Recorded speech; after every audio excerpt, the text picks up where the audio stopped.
Cela gronde au Royaume-Uni. Les obligations d'État britanniques sont en chute libre et la livre sterling a également subi un coup dur.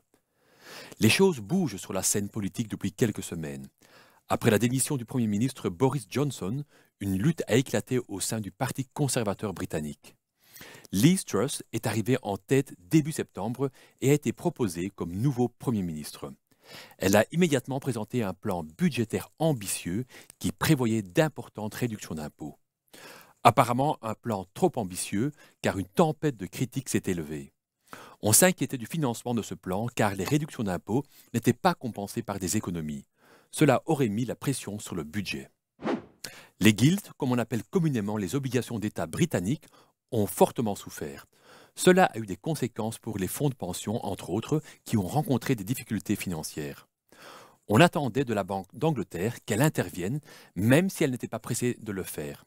Rappelons en effet que la Bank of England envisageait justement de mettre en place une politique stricte de lutte contre l'inflation. Finalement, la Banque centrale a cédé et a commencé à racheter temporairement des obligations pour soutenir le marché. Le soulagement était certes de courte durée, car la Banque centrale a averti qu'elle ne poursuivrait pas ses rachats d'obligations. La livre sterling a également souffert.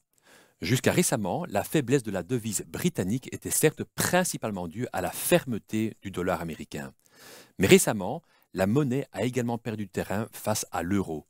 Cette panique est-elle justifiée ou y a-t-il également des raisons d'être prudent vis-à-vis de la monnaie unique européenne? Comme au Royaume-Uni, il y a en effet également des pays de la zone euro qui connaissent de mauvaises finances publiques. Lisez notre avis sur la livre sterling sur notre site investisseur.be.